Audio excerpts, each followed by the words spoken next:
Have you ever felt like you're drifting apart in your marriage? At first it's hardly noticeable. You're busy, you're doing adulting things together, you've got that cohabiting worked out, but then there's just this dullness to your marriage, and you wake up one morning and you're like, I feel lonely. And that can be quite the shock and quite the sadness that you weren't looking for. So that's what we're talking about today. What do you do when you feel like you've drifted apart in your marriage? Hi, I'm Mary Whitman Ortiz, Christian sex educator and relationship coach. And on this channel, we talk about sex and intimacy issues by providing you connection and communication tips. So what is today's question? What do you do when you feel like you have drifted apart? And yes, I can give you some specific things that you can start right now. Okay, what should we look at first? This drifting apart has affected you in ways you don't even know. I think if you knew, then you would have already done something about it. But we get used to not sharing and not trusting and not opening up. And through that, you're just not close. But that becomes your normal.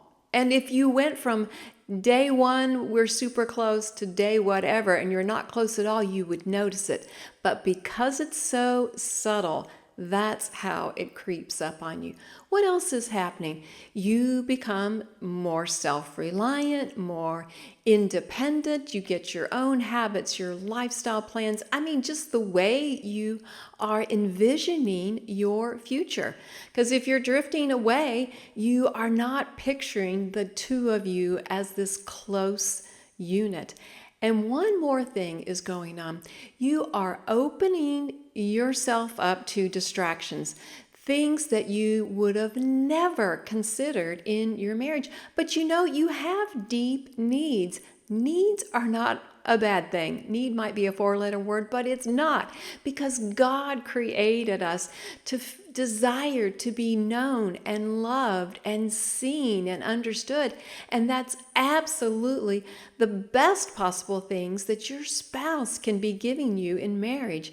But if you've drifted away and you don't have a consistent lifestyle of having those needs met with your spouse, you will be tempted to look other places.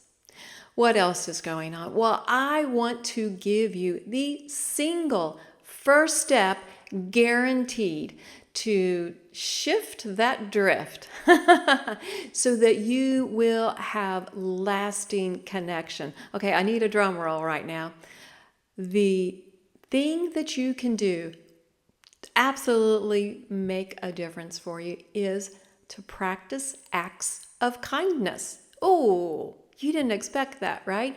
Did I sense some rolling of the eyes? Did she just say be kind? I did actually, but let me tell you what that really means.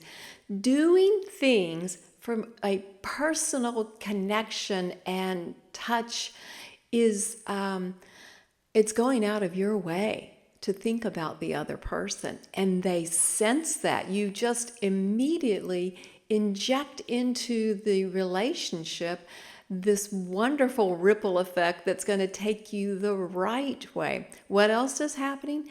When you go outside of your norm, the way you might express yourself, because I know some people, it's easier for them to show kindness. That's just kind of the way that they're wired. But when you go outside of that, whoa, your spouse will notice. And they feel loved when you do extra things for them, and you begin to shift your thinking from what about me to what about us.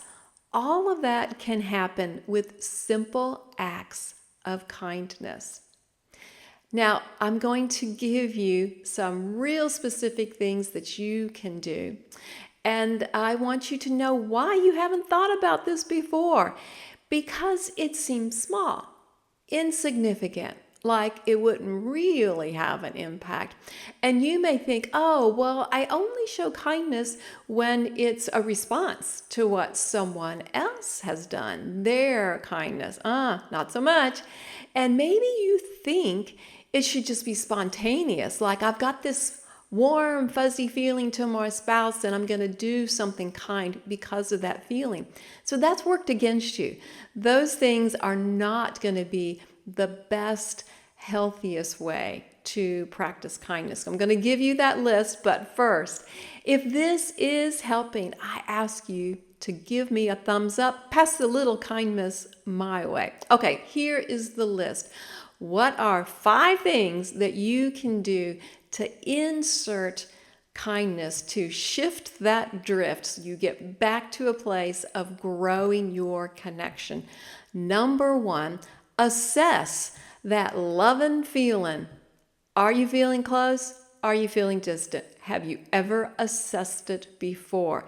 You can only assess from your side, and we're going to get to what your spouse might answer for that. But number 1, assess the love and feeling. Number 2, choose from their love languages or the fun things that you like to do together. That's where you're drawing from. What can I do for kindness? Well, you're only going to do something that's meaningful to them. You know, like with love languages, if you appreciate words of affirmation, it might be your go-to to say that to your spouse, but maybe, hey, they'd rather have a gift. They'd rather have quality time. They'd rather you go clean out that garage. You have to find what speaks love to your spouse. And also, what things do you do together that you both enjoy? You can't get enough of having a good shared hobby. But we're thinking about ways you can show love. Number 3, insert the kindness. You know, you have to assess. You have to find which things you might do, and then do it. Just do it. So maybe it's writing a note. Maybe it's something special, a fun coffee shop to go to. Maybe you are doing a task for them that they hate to do, and that is going to just boost how they feel in that moment because of your acts of kindness and love. Number 4, I want you to commit to connection. You know, we're beginning the shift, and then gradually you can see things change. Probably won't change as fast as you want. That's why you're going to commit to connection. That's our goal. Let's draw closer. So here's some of the tough relational things to dive into. You want to ask your spouse, how are they experiencing you? Hey, hon, you know, I just did this thing, and did you feel loved when I did that? Or, gosh, did they feel like you were manipulating the situation? Don't give them that suggestion, but just find out, how do you experience my love?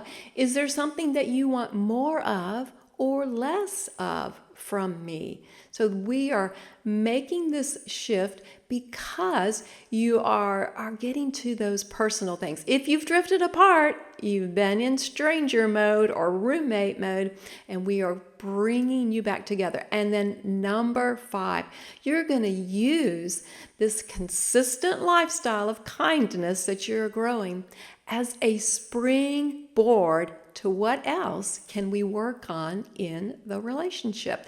And kindness, as I said, it could start by a note or a cup of coffee if you've got the right attitude, but it just grows and grows. And when you have developed that consistent kindness, then your spouse is more apt to hear from you what needs need to be addressed. It just sets the tone to grow things even deeper and better and stronger and sweeter in your marriage. Okay, but let me say this. It might be difficult for you, and I have a free resource I would love to give you. It's called 10 Tips for Tough Talks, and I want to help you have those conversations. So the link will be in the description below, and that will get you started for talking about anything that's slightly difficult in your marriage.